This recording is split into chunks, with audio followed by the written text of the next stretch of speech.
Hi, this is Dr. Andre Jones, and I get lots and lots of questions here in the dental office. And so the topic that we're going to cover today is going to be on cavities. So I'm going to go through and kind of answer some of the most frequently asked questions regarding dental cavities. And so hopefully if you had this question, you find the answer in this video. What is a dental cavity?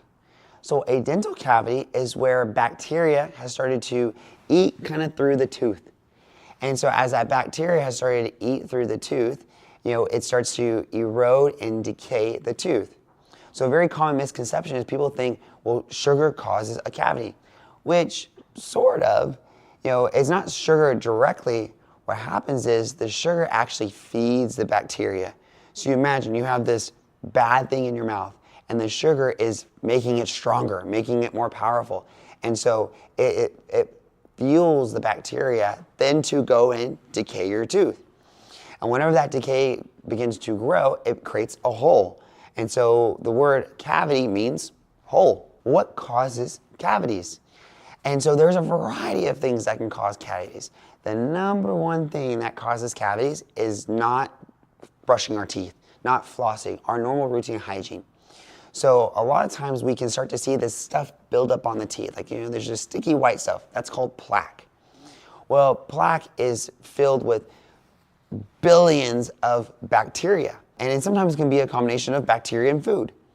Well, that bacteria, it takes in what we eat in our diets. Specifically, the bacteria love sugar. And that's why you always hear, well, sugar is bad for your teeth. It's bad for your teeth because it fuels the bacteria. But we can enjoy sugar, we can enjoy all these things as long as we clean and brush our teeth. Now, there are other things that can also fuel these bacteria that we're not always aware of.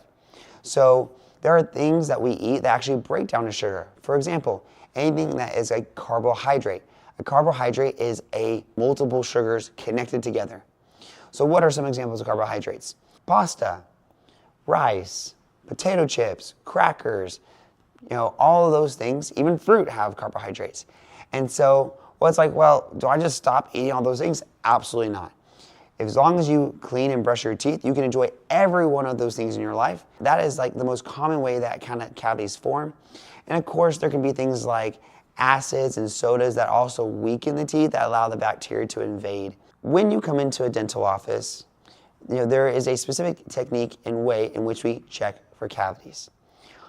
The first being, we take x-rays. The reason we take an x-ray is because your tooth is supposed to be a solid structure. Now, there are different layers to the tooth. You have the outer layer, which is enamel, the middle layer, which is dentin, and at the very center of the tooth, you have a nerve and blood vessel. So did you know that your tooth is actually an organ? It is. We take an x-ray because we should be able to see all those layers and not see any shadows within those layers.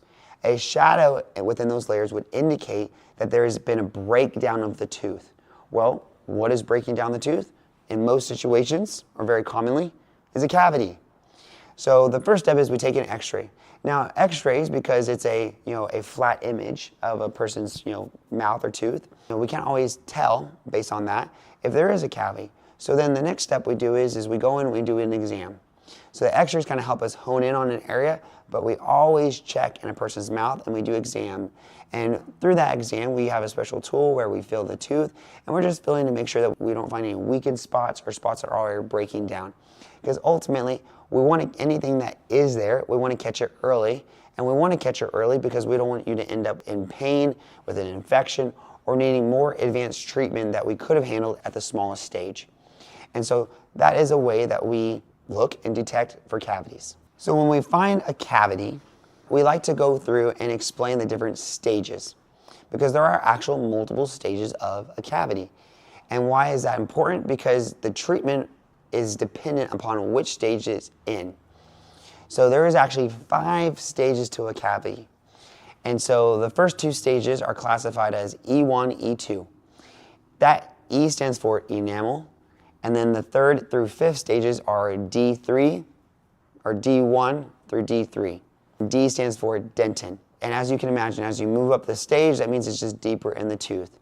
What's really neat in our practice is that if you have a E1, E2 cavity, which means it's still within the enamel, has not penetrated through the enamel yet, we can actually heal and reverse that cavity. Which, what's better than that? Because that means I don't have to drill your tooth. That means I don't have to put a filling, put a crown, any of those things. It means you don't have to get a shot to get numb to have this work done. We can actually regrow back that enamel and some of the technologies that we have in our practice.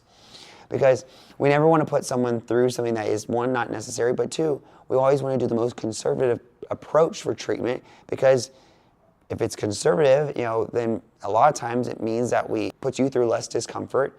Also, if I can heal and regrow your own enamel, well, that means it's your own tooth. It's not something artificial, which is going to last you the longest. So that's what's really neat. Now, when we do progress into the D1 through D3 stage, that means we're now in the dentin. Unfortunately, at that stage, it's irreversible. We need to do something, and that something is often a filling. Now, as we progress and we get to D3, at that point, that means we're getting really close to the nerve. And the cavity is, if you're at that point, you're probably having pain. And there's a really high chance that you might need something like a root canal or a crown, because that means that this cavity has grown really big. So again, we like to do the most conservative treatment. So if it's not completely into the nerve, we can actually do a procedure where when we're doing your filling, we place this medicine on top of that area that is really close to the nerve. And what it does, it actually helps heal the nerve. It helps protect the nerve and insulate the tooth. And that way, when we do complete this filling, one, you don't end up needing a root canal later. But two, you don't end up with a sensitive tooth that hurts every time you go to eat, drink something cold, something hot. We want you to be comfortable. So that's, again, another technology that we have in our practice. That's something that we can place to make sure that we are providing you the best care, most conservative care that is not invasive, and that is going to provide you with long-lasting, comfortable outcomes. So something that is really important to know about cavities is that they can, and a question I get is, well, can they spread to other teeth? And the answer is yes. A cavity is caused by bacteria, which means it's actually a bacterial, invasion, infection almost. Well, bacteria, if they're on one tooth, they can spread to other teeth. The mouth is a community, so it's all together. So imagine in your neighborhood, if someone's home gets broken in down the street, none of us would say, oh, well, it wasn't my home, I'm safe. No, it's in your community. That's scary. And so same thing with the mouth. If one tooth has a cavity, it easily can spread, and we see that happen. We see that when cavities go untreated, we can track it. We can see how one cavity becomes 2, then becomes 4, then 8, and it increases in multitudes. And we can track that. Ultimately, we want to get it when it's 1, right? We don't want it to grow to 8 or more, because 1, that's more things that a person has to go through. Also, it's costly. No one likes the news that, oh, I have a cavity. And the question I ask is, well, can this go away? If I start cleaning it better, if I start flossing, if I start doing those things better, now that I'm aware of it, can it go away? And like I kind of explained earlier in the video, well, if we have an E1, E2 lesion, that can go away, but it's not going to go away on its own. Maybe if it's E1 where it's just in the surface, flossing and brushing will help it kind of regenerate on its own. But typically, we have to add something to it in order for it to go away. Like I mentioned, there are remineralizing agents that we have in the office to help repair the enamel, and there's also toothpaste. A really popular thing that's in dentistry right now that we have, which is so cool, is something that's called hydroxyapatite. So a lot of toothpaste and mints and mouthwashes have this in there. Hydroxyapatite is the mineral that our teeth are made of. So when you have a lesion that is starting, you can actually repair that with hydroxyapatite. But that only happens, when it's a shallow. When we get in the dentin, not only have I never seen it, but the literature also says that once you're in the dentin, it's there to stay, and it's only going to grow bigger until you actually go and remove it. So as long as it's shallow, yes, it can go away, but if it's into the dentin, it's not going away, it needs to be treated. What is most important in my practice is prevention, because I can fix teeth all day long, but as a doctor, my job is actually prevent, to heal. So a question I often get asked is like, well, how can we stop cavities from progressing? Well, kind of like I've covered a few times in this video, is hygiene. That is the most important thing. Imagine you have a car, and I never clean my car, never change the oil, change the filters. Well, my car might get me going, place to place for a while, but eventually my car is going to break down. The body is the same way. If we neglect the body, we neglect the mouth, well, it's gonna break down. So the number one thing is hygiene. Now there's so many different ways and so many different tools that can make our hygiene better. I always wanna provide my patients with the best tools. So that's part of my education. That's why I'm filming this video, because I want you to have the tools to take care of your health and take control of your health.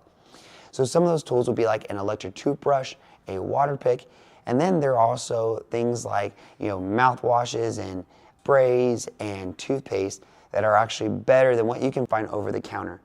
So now if you're someone who's never had a cavity before, well then it's like, okay, well over the counter is probably perfect for you. But if you are someone who has had cavities in your life or who either have had a few or had a lot, we want to ultimately prevent, because sometimes it gets discouraging.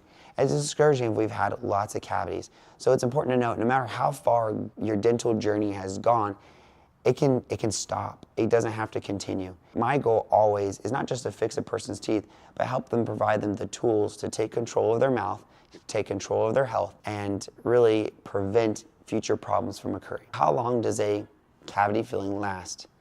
Well, it's not that great. If you Google this, look up the research, a cavity filling typically lasts about 7 years. That's not that long. Imagine you're someone in your 20s, your 30s, and you have a filling. That means if you live the average life, which is somewhere above the age of 80, that means you're gonna have to get that filling changed out a lot of times over your life. Now, what will extend the life of a filling is if you take care of it, right? So if you put in the practices of flossing and brushing, and you use the good toothpaste, you come in for your cleaning, because when we do your cleanings, we're gonna make sure that we clean really, really well. If you do those things, then that can extend the life of a filling, and that's always our goal, because again, I don't want you to have to go through any unnecessary dental treatment than what is absolutely necessary. So that is the time about how long dental fillings last. Well, do dental cleanings, do they actually really help prevent cavities? Answer is yes. When we do a cleaning, man, we are so thorough. We're not just scrubbing the tooth. We're going in, we're removing things, we're being very thorough, and we're taking out things that would cause a cavity. What's really interesting is they have research, and you have a person who is due for a cleaning. Well, they test the saliva, and you'll find that there's a lot of bacteria. Now, after we do our thorough cleaning, that you retest the saliva again, the bacterial levels in the saliva are low. Well, it's interesting because most often, you come in every 6 months or twice a year, right, for dental cleaning. Well, who decided that? It was actually based on that research. What we see is that after a dental cleaning, it actually takes about 6 months for the bacteria to build up and to get to that level when you had not had your cleaning. And that's why every 6 months it is recommended you come in for that. That way, every 6 months, once it builds back up, we take it back down to zero, builds back up again for 6 months, we take it back down to zero again. So that's why it's so important, because so many people think, well, it's okay if I'm late, it's okay if I miss it. And it's like, well, actually, this is what we're really accomplishing by doing your cleaning. So 100% dental cleanings can absolutely prevent cavities and really make you more resistant to other diseases as well. If you're at home, on the road, at a restaurant, anywhere, having a snack, eating some food, drinking a drink, and you start to kind of feel something, the question that pops in our head is like, okay, well, what should I do if I suspect I have a cavity, right? Because if you're feeling some sensitivity, that could point to that you have a cavity. So what are those types of sensitivity? There's sensitivity to pressure, sensitivity to cold, hot, sweets. All of those can indicate that there's a cavity. So what should you do? You should call me. Our office number is 210-734-5092. So we want to take your call, because again, if you're suspecting that you feel something, the best thing to do is nip it in the bud, face it right away, because the best news would be is you come in and there's nothing. Great, you have a peace of mind. But if there is something, we catch it while it's the smallest. Because if we catch it while it's the smallest, that means your treatment is going to be smaller as well. It's going to be less expensive, less painful, all of those things. It's also going to last the longest. That is the best thing to do if you suspect you have a dental cavity. I hope this video was informative on what cavities are and how to prevent and what you should do if you think you have one. If you have any further questions, or you suspect you may have a cavity, or you're just overdue for a dental exam, cleaning, then please call our office. Our office number is 210-734-5092. You can also check us out on our website, which is inspiredentalsa.com. andrejones.com, where you can find lots of information and learn more about our practice, about who we are. Because ultimately, we're here to serve you, and I look forward to meeting you. Thank you so much for your attention. Hope to see you soon.